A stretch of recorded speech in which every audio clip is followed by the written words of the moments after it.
नमस्कार। आज हम भारतीय संविधान के एक बहुत ही शक्तिशाली और कह सकते हैं विवादास्पद प्रावधान को समझने जा रहे हैं। जी हाँ, हम बात कर रहे हैं अनुच्छेद 352 की, यानी नेशनल इमरजेंसी की। ये एक ऐसा विषय है जो देश की सुरक्षा और नागरिकों की आज़ादी के बीच के महीन संतुलन को दिखाता है। तो आज के इस विश्लेषण में हम क्या क्या जानेंगे। सबसे पहले कि ये नेशनल इमरजेंसी आखिर है क्या।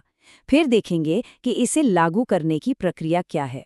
एक बहुत जरूरी चीज 44th संशोधन के बारे में बात करेंगे, जिसने सब कुछ बदल दिया। और हाँ, ये भी समझेंगे कि जब इमरजेंसी लगती है तो देश पर और हम पर क्या असर पड़ता है और इतिहास में ऐसा कब कब हुआ है।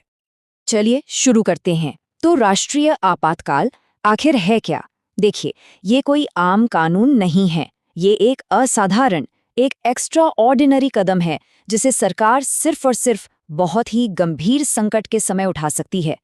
संविधान के मुताबिक इसकी घोषणा केवल 3 खास वजहों से हो सकती है। पहला, युद्ध। दूसरा, बाहरी आक्रमण। या तीसरा, सशस्त्र विद्रोह, मतलब देश के अंदर ही हथियारों के साथ कोई विद्रोह हो जाए। इन 3 के अलावा और कोई वजह नहीं हो सकती। तो सवाल ये उठता है कि इतनी बड़ी शक्ति को लागू कैसे किया जाता है। क्या ये इतना आसान है? जी नहीं, बिल्कुल नहीं। समय के साथ इस प्रक्रिया को काफी सख्त बना दिया गया है ताकि कोई इसका गलत इस्तेमाल ना कर सके। यहाँ एक बात गौर करने वाली है, कैबिनेट और लिखित सलाह, ये दोनों शब्द शुरू में संविधान का हिस्सा नहीं थे।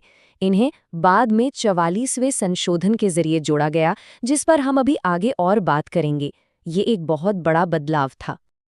और ऐसा भी नहीं है कि एक बार मंजूरी मिल गई तो इमरजेंसी हमेशा के लिए लग गई। नहीं, ये सिर्फ 6 महीने के लिए होती है। अगर इसे आगे बढ़ाना है तो हर 6 महीने में संसद से फिर से मंजूरी लेनी पड़ेगी। ये एक बहुत बड़ा चेक इन बैलेंस है। अब आते हैं उस बदलाव पर जिसने आर्टिकल 352 की पूरी तस्वीर ही बदल दी।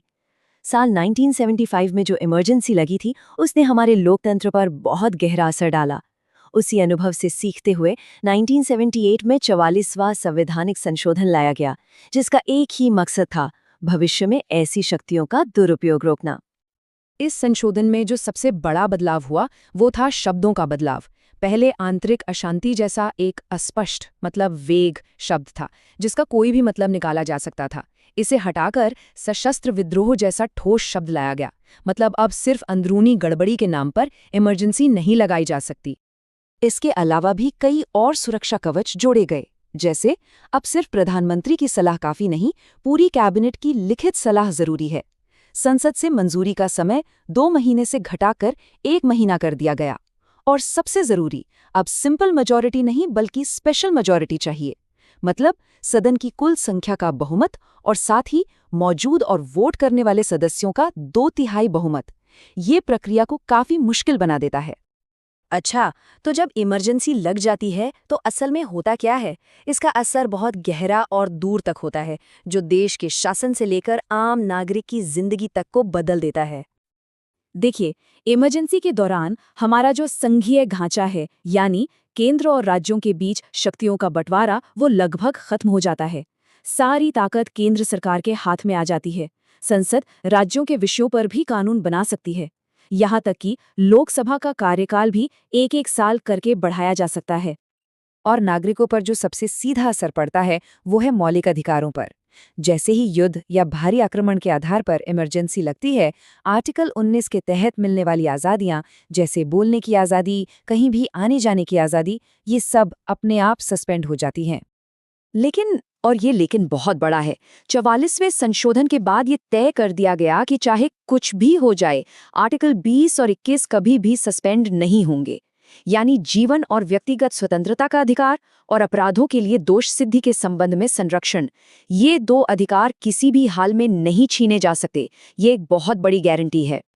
तो अब जब हम ये सब समझ चुके हैं तो चलिए एक नज़र इतिहास पर डालते हैं। भारत में इस शक्ति का इस्तेमाल कब कब हुआ है और इसे ख़त्म करने का तरीका क्या है। हमारे संविधान के लागू होने के बाद से अब तक देश में 3 बार राष्ट्रीय आपातकाल की घोषणा की गई है। पहली 2 इमरजेंसी तो बाहरी आक्रमण की वजह से लगी थी, 1962 में चीन युद्ध और 1971 में पाकिस्तान युद्ध के समय। लेकिन जो तीसरी इमरजेंसी थी 1975 की, वो आंतरिक अशांति के आधार पर लगाई गई थी, और यही सबसे ज्यादा विवादास्पद ही है, जिस पर आज भी बहस होती है। इमरजेंसी खत्म कैसे होती है? राष्ट्रपति इसे कभी भी वापस ले सकते हैं। अगर संसद समय पर मंजूरी न दे तो ये खुद ब खुद खत्म हो जाती है। और 44वें संशोधन ने एक और ताकत दी है, वो भी सीधे लोकसभा को। अगर लोकसभा एक सिंपल मेजॉरिटी से प्रस्ताव पास कर दे तो इमरजेंसी को खत्म करना ही पड़ेगा। ये लोकतंत्र का एक बहुत बड़ा सुरक्षा कवच है। तो आखिर में सवाल यहीं आके रुकता है कि देश की सुरक्षा और नागरिकों की स्वतंत्रता, इन दोनों के बीच सही संतुलन क्या है। आर्टिकल 352 का पूरा इतिहास इसी सवाल के इर्द गिर्द घूमता है और ये दिखाता है कि एक लोकतंत्र कैसे खुद को मजबूत बनाने के लिए अपने ही अनुभवों से सीखता है। उम्मीद है अनुच्छेद 352 पर यह जानकारी आपके काम आई होगी। राष्ट्रीय सुरक्षा और व्यक्तिगत आज़ादी का यह संतुलन लोकतंत्र में हमेशा एक बहस का विषय रहा है। इस विषय पर क्या विचार बनते हैं, कमेंट्स में ज़रूर बताइएगा। इस वीडियो को लाइक करें, इसे शेयर करें और चैनल को सब्सक्राइब करना न भूलें। हम इस चैनल पर पॉलिटी से जुड़ी ऐसी ही सीरीज लेकर आते रहते हैं। देखने के लिए बहुत बहुत धन्यवाद।